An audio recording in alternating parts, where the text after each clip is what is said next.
नमस्कार विद्यार्थियों, मैं डॉक्टर अनिल कुमार जैन। आज एक नए टॉपिक के साथ। आज का हमारा टॉपिक है विद्यालय अभिलेखों के प्रकार।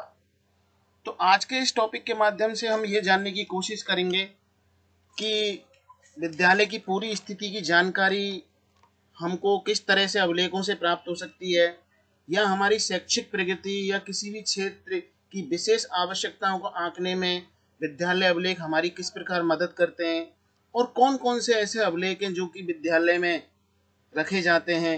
विद्यालय के जो अभिलेख हैं उनके प्रकार, उनका वर्गीकरण और कौन कौन से महत्वपूर्ण अभिलेख हैं उनके बारे में भी जानने का हम प्रयास करेंगे। तो चलते हैं, आज का हमारा टॉपिक है विद्यालय अभिलेखों के प्रकार। विद्यालय में प्रयोग होने वाले अभिलेख तो बहुत हैं, लेकिन हमने उनको 5 भागों में बांट लिया गया है। जैसे कि सामान्य अभिलेख, अध्यापकों से संबंधित अभिलेख, कुछ अभिलेख ऐसे हैं जो विद्यार्थियों से संबंधित हो सकते हैं, और कुछ उपकरण संबंधी अभिलेख, और लास्ट वित्तीय अभिलेख। अगर हम इस तरीके से पढ़ेंगे तो हमें आसानी से समझ में आएगा।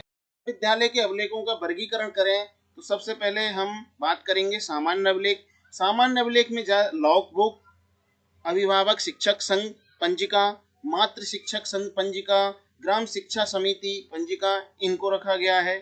अगर हम अध्यापकों से संबंधित अभिलेखों की बात करें तो उसमें अध्यापक उपस्थिति पंजिका, अवकाश पंजिका, अध्यापक दैनंदिनी और मध्याह्न भोजन पंजिका को रखा गया है। विद्यार्थियों से संबंधित अभिलेखों की बात करें तो छात्र उपस्थिति पंजिका, विद्यालय छोड़ने का प्रमाण पत्र, विद्यालय प्रवेश अभिलेख, प्रगति अभिलेख, पुस्तक विवरण अभिलेख, गणवेश वितरण पंजिका, छात्रवृत्ति वितरण पंजिका, अग्रिम प्रवेश पंजिका, बाल सरकार पंजिका आदि अभिलेखों को इसके अंतर्गत रखा गया है। आगे हम बात करें उपकरण संबंधी अभिलेख, तो उपकरण संबंधी अभिलेखों में अप्रयोज्य स्टॉक पंजिका, पुस्तकालय पंजिका, खेलकूद सामग्री स्टॉक और जारी करने की पंजिका को रखा गया है। और लास्ट वित्तीय अभिलेख में दैनिक रोकड़ वही और खाता वही को रखा गया है।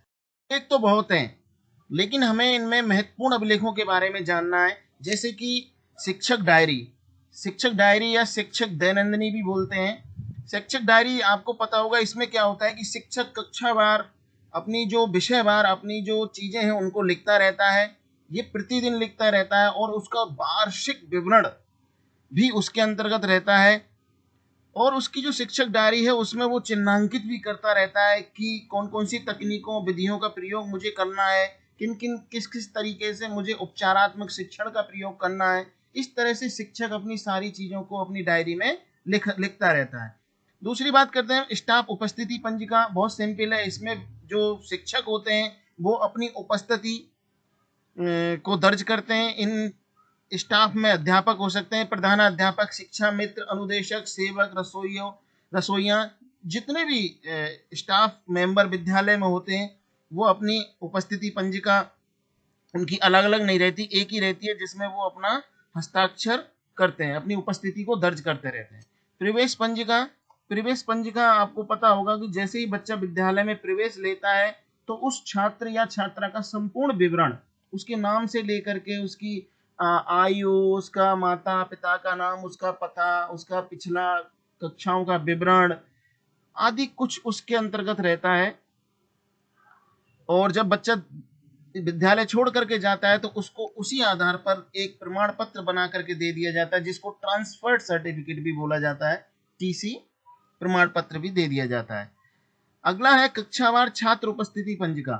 इसमें क्या होता है कि जो कक्षाएं होती हैं उसमें जो विद्यार्थी होते हैं उन विद्यार्थियों की जो उपस्थिति लेनी होती है, ये कक्षावार एक कक्षा अध्यापक के पास रहता है, जिसमें वो सभी बच्चों का, उस कक्षा के सभी बच्चों का नाम दर्ज करता है और उनकी प्रतिदिन उपस्थिति या अनुपस्थिति को उसमें दर्शाता है। एमडीएम पंजिका, ये आपको पता होगा, मिड डे मील पंजिका। इस पंजिका में कि प्रतिदिन कितने बच्चों को मिड डे मील दिया गया या वो कितने लाभार्थी थे जिनको मिड डे मील मिला, और क्या क्या डे के हिसाब से क्या मेनू रखा जाता है और क्या क्या खाद्यान्न का प्रयोग किया गया और कितना व्यय हुआ। इस तरह से पूरा विवरण उस पंजिका में लिखा जाता है जो प्रतिदिन का रहता है। अगला है समेकित निशुल्क सामग्री वितरण पंजिका। इसमें क्या होता है कि बच्चों को सभी बच्चों को समान रूप से कुछ चीजें वितरण की जाती हैं जो निशुल्क होती हैं, जिसमें बच्चों के लिए यूनिफॉर्म, जूते, मोजे, स्वेटर, पाठ्य पुस्तक, ये सारी चीजें दी जाती हैं। तो इन सभी का भी विवरण एक रजिस्टर में रखा जाता है, जिसको समेकित निशुल्क सामग्री वितरण पंजिका कहा जाता है। इसके द्वारा यह पता रहता है कि किस बच्चे को सामग्री उपलब्ध हुई है और किसको उपलब्ध नहीं हुई है। स्टॉक पंजिका। स्टॉक पंजिका विद्यालय में जितनी भी संपत्ति या जितनी भी वस्तुएं होती हैं उन सभी का विवरण उसके अंतर्गत रहता है। इसको हम आगे भी और पढ़ेंगे डिटेल में। आय व्यय पंजिका। इस पंजिका में क्या होता है कि विद्यालय में जो भी हमें विभिन्न स्रोतों के माध्यम से जो आय होती है उसका विवरण उसमें एक पंजिका रहती है, उसमें लिखा रहता है कि कहाँ से कितना हमें अनुदान प्राप्त हुआ, वो सारा कुछ उसमें दर्ज रहता है। चेक इश्यू पंजिका बजटवार। इस पंजिका में क्या होता है कि जो हम एसएमसी कराते हैं या एमडीएम का जो भी चेक हम निर्गत करते हैं उनका दिनांकवार विवरण रहता है कि हमने कौन कौन से चेक इश्यू किए, क्योंकि पता रहना चाहिए कि कौन सा सामान मंगाने के लिए कितना सामान हमने मंगाया और कब हमने एक चेक को इश्यू किया। बैठक पंजिका। इस बैठक पंजिका में यह रहता है, क्योंकि विद्यालय में बहुत सारी बैठकें होती हैं जिसमें अध्यापक अभिभावक संघ से संबंधित या विद्यालय प्रबंधन समिति बैठक हो सकती है या मातृ शिक्षक संघ बैठक हो सकती है, मीना मंच गठन, बाल संसद गठन या रसोईया चयन आदि से संबंधित बहुत सारी बैठकें होती हैं। तो उन सभी बैठकों का दिनांक वाइज हमारे रजिस्टर में दर्ज रहता है कि कितने लोग उपस्थित थे और क्या क्या एजेंडा रखा गया। ये सभी कुछ उस बैठक पंजिका में दर्ज किया जाता है। निरीक्षण पंजिका। निरीक्षण पंजिका में ये होता है कि जो भी अधिकारी या बाहर के लोग, जो भी प्रशासनिक अधिकारी विद्यालय में निरीक्षण करने आते हैं उनके द्वारा किस दिन निरीक्षण किया गया और निरीक्षण के दिन क्या क्या उनके द्वारा फीडबैक या क्या क्या टिप्पणियां दी गई, वो उसके अंतर्गत इंगित रहती हैं। पत्र व्यवहार पंजिका। अगर विद्यालय से हमें कोई भी जानकारी निर्गत करनी है या आगत करनी है पत्रों के माध्यम से, तो उसका भी विवरण रखा जाता है कि हमने किस दिनांक को कौन सा पत्र किस के लिए लिखा था, क्योंकि उसका प्रेषक प्रेषित ये सभी कुछ उसमें दर्ज होना चाहिए। पत्र व्यवहार पंजिका बहुत जरूरी है, जैसे शिक्षकों के स्थानांतरण, पदोन्नति, सेवानिवृत्ति आदि का भी विवरण हमको रखना होता है कि कब शिक्षक का स्थानांतरण होगा, कब उसकी सेवानिवृत्ति होगी, ये सभी कुछ भी हमें पत्र व्यवहार पंजिका में दर्ज रखना होता है। बाल गणना पंजिका। इस पंजिका में 3 से जो 18 वर्ष तक के जो बच्चे हैं उनका पूरा विवरण इंगित रहता है। कभी कोई आ जाए तो हमारे पास कक्षा वाइज और कैटेगरी वाइज और टोटल और जेंडर वाइज पूरा डेटा हमारे पास स्पष्ट रहता है कि हमारे विद्यालय में कितने बच्चे हैं। अगर कोई पूछता है हम उसकी गणना तुरंत करके बता देते हैं। पुस्तकालय एवं खेलकूद पंजिका। इस पंजिका में आप पुस्तकालय से संबंधित चीजें रहती हैं कि कितनी हमारे पास किताबें हैं, कौन सी किताबें हैं, कितनी किताबें और होनी चाहिए, और जिससे कि बच्चे तुरंत जो किताब उनको चाहिए उसे आसानी से ढूंढ सकें, या खेल कूद से संबंधित भी जो जो चीजें हमारे पास होती हैं उन सभी का भी हमारे पास एक डेटा रहता है। इस तरह से कुछ महत्वपूर्ण अभिलेख हैं जिनके बारे में हमने पढ़ा। आगे हम पढ़ेंगे कि कुछ और महत्वपूर्ण है जो कि परीक्षा की दृष्टि से बहुत उपयोगी हैं, बार बार प्रश्न पूछे जाते हैं, जिनमें है जैसे कि ये लॉग बुक। लॉग बुक परीक्षा में कई बार पूछा गया है। लॉग बुक है क्या? लॉग बुक अगर हम देखें तो ये विद्यालय की वह डायरी है या वह पंजिका है जिसमें विद्यालय की विशेष घटनाओं, योजनाओं, नवीन पाठ्य पुस्तकों, विद्यालय कार्य के घंटों, आने वाली तथा भेजे जाने वाली सूचनाओं, अधिकारियों या अन्य व्यक्तियों द्वारा विद्यालय का निरीक्षण, विद्यालय क्रियाओं को प्रभावित करने वाले विशेष कारणों आदि का विवरण दिया जाता है। तो हम इसी से समझ सकते हैं कि ये कितनी महत्वपूर्ण है, और इसीलिए इसको विद्यालय की डायरी भी कहा जाता है, क्योंकि इसमें बहुत सारी सूचनाएं दर्ज रहती हैं कि कौन आया, कौन गया, विद्यालय में कि किन किन अधिकारियों ने निरीक्षण किया, विद्यालय में ऐसी कौन सी योजनाएं बनाई गई, कौन कौन सी विशेष घटनाएं हुई, कौन कौन से विशेष कार्यक्रम हुए, वो सभी कुछ इसके अंतर्गत रहते हैं। आगे बात करते हैं कैश बुक। कभी कभी पूछ लिया जाता है लॉग बुक और कैश बुक में अंतर। तो कैश बुक किसे कहते हैं? कैश बुक क्या है कि जैसे कैश आपको पता चल रहा है नाम से कि इसमें इसे विद्यालय की रोकड़ बही भी कहा जाता है, जिसमें विद्यालय की सभी लेन देन की प्रविष्टि की जाती है कि विद्यालय में कितना आया, कितना दिया गया, किस चीज में कितना खर्च हुआ। इसमें सरकार तथा अन्य स्रोतों से प्राप्त अनुदान आदि का उल्लेख भी रहता है कि हमको कितना पैसा सरकार की तरफ से हमको प्राप्त हुआ किसी भी कार्य के लिए, और फिर उसका खर्चा भी हमें दिखाना होता है कि कितना हमारा व्यय हुआ। जैसे आप नीचे देख पा रहे हो, कैश बुक की जो रूपरेखा होती है वो इस प्रकार होती है कि उसमें डेट लिखा जाता है और विवरण कि किस कार्य हेतु पैसा आया या गया, प्राप्त धनराशि लिखी जाती है कि कितनी प्राप्त हमको धनराशि हुई, वो रसीद नंबर को भी इसमें लिखना होता है। फिर व्यय कितना हमारा खर्च हुआ, और बाउचर नंबर जो बिल होता है, बिल जो खर्चा हमारा होता है वो बिल के थ्रू दिखाना होता है, उस बाउचर का नंबर भी उसमें लिखा जाता है। तो ये कैश बुक और लॉग बुक पेपर में पूछे जाते हैं।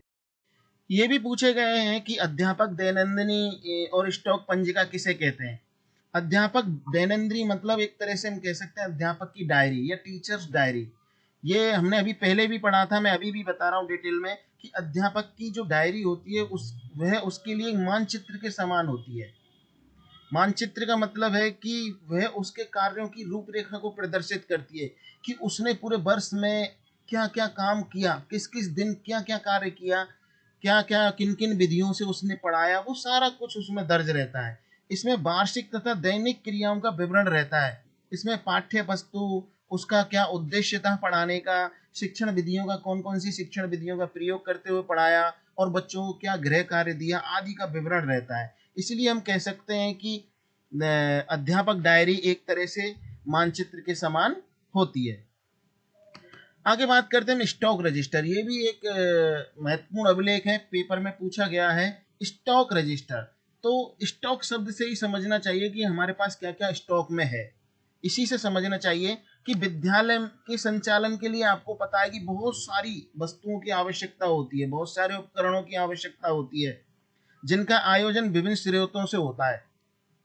तो हमें यह जानकारी रखनी होती है कि हमारे पास कितने संसाधन हैं, कितनी वस्तुएं हैं, लेकिन उनका भी एक ब्यौरा लिखित में रहना चाहिए, और कौन कौन सी चीजें हम उपयोग में कर रहे हैं, कौन सी चीजें खराब हो गई हैं। तो इस तरीके से हमारे पास जो भी चीजें हैं उन उन वस्तुओं का विवरण एक संपत्ति रजिस्टर और स्टॉक रजिस्टर के अंतर्गत करते हैं। इस पंजिका में खरीदी हुई वस्तुओं के विवरण के साथ साथ जो वस्तुएं खराब हो जाती हैं या टूट फूट जाती हैं, उनको भी संपत्ति रजिस्टर से निकालकर अंकित कर देते हैं। इससे हमें पता रहता है कि हमारे पास विद्यालय में कितने फर्नीचर हैं, कितने खराब होकर टूट गए हैं, कितने पंखे हैं विद्यालय में, कितनी दरी हैं, कितनी टाट पट्टी हैं, क्या क्या संसाधन कितनी मात्रा में है, उन सभी का ब्यौरा हम स्टॉक रजिस्टर के अंतर्गत ही करते हैं। और जो चीजें उपयोग में लेते हैं उसको भी ब्यौरा दे देते हैं कि 10 में से हमारे पास 4 उपयोग में लिए जा रहे हैं या एक खराब हो गया है। इस तरीके से पूरा डेटा उसके अंतर्गत। सबसे महत्वपूर्ण बात है कि अभिलेखों का प्रबंधन और रखरखाव कैसे किया जाए, क्योंकि अभिलेख बहुत ही उपयोगी होते हैं विद्यालय में। हाँ, ये बात अलग है कि आने वाले सालों में जो पेपर के अभिलेख हैं वो हो सकता है खत्म हो जाए, क्योंकि डिजिटल इतना ज़्यादा चल रहा है कि सारे रिकॉर्ड्स डिजिटली ही रखे जाएं, शायद पेपर हमको देखने को ही नहीं मिले।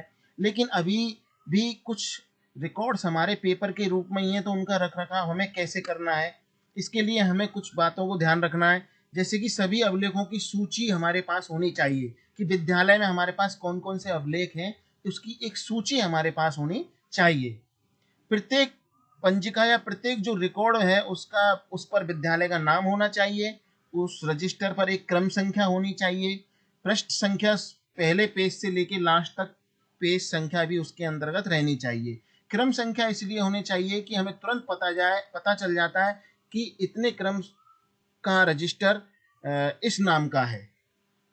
सभी रजिस्टर एवं फाइलें साफ सुथरी होनी चाहिए ताकि हम उनमें चीज़ें आसानी से देख सकें और अच्छा भी लगे। अगर हमें रजिस्टर में कहीं भी कोई काट छांट करना है या उसमें कोई ओवर राइटिंग करना है, अगर कोई इसमें संशोधन करना है, तो उस जगह हमें अपने इनिशियल या अपना हस्ताक्षर जरूर करने चाहिए। हमें उसमें कोई ओवर राइटिंग नहीं करनी चाहिए। सभी प्रविष्टियां स्याही के पेन से ही भरी होनी चाहिए, कोई पेंसिल या कुछ इस तरह से नहीं रहनी चाहिए जिससे कि कोई उन्हें हटा करके कुछ और लिख दे। इसलिए स्याही के पेन से ही होनी चाहिए। जो भी चीज हम दर्ज कर रहे हैं वो स्याही के पेन से रहें। रजिस्टर में बनाए गए सभी कॉलम भरे होने चाहिए, कोई भी रिक्त नहीं होना चाहिए। बीच में हमको कोई भी कॉलम खाली नहीं छोड़ना चाहिए। हो सकता है कोई भी कभी भी उसमें कुछ लिख दे, इसलिए सारे कॉलम्स हमें भरे हुए होने चाहिए। सभी अभिलेख शुद्ध होने चाहिए, वैध होने चाहिए, विश्वसनीय होने चाहिए और पूर्ण होने चाहिए। इसका मतलब है कि जो भी डेटा हमें मिलेगा वो एक तरह से वैध हो, विश्वसनीय और शुद्ध होना चाहिए। कोई भी गलत डाटा उसमें नहीं भरना चाहिए।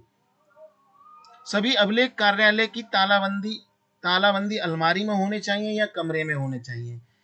उनमें ताला लगा रहना चाहिए कि कोई भी उन्हें नुकसान नहीं पहुंचा सके और आवश्यकता पड़ने पर हम तुरंत उसको ढूंढ सके। तो इस तरीके से हमने जाना कि इनका रखरखाव कैसे होना चाहिए। ये था हमारे विद्यालय अभिलेख कौन कौन से होते हैं, उनका रखरखाव कैसे किया जाए और कुछ महत्वपूर्ण अभिलेखों के बारे में हमने आज जाना। मुझे आशा है आपको अच्छा लगा होगा। फिर मिलते हैं एक नए टॉपिक के साथ। नमस्कार।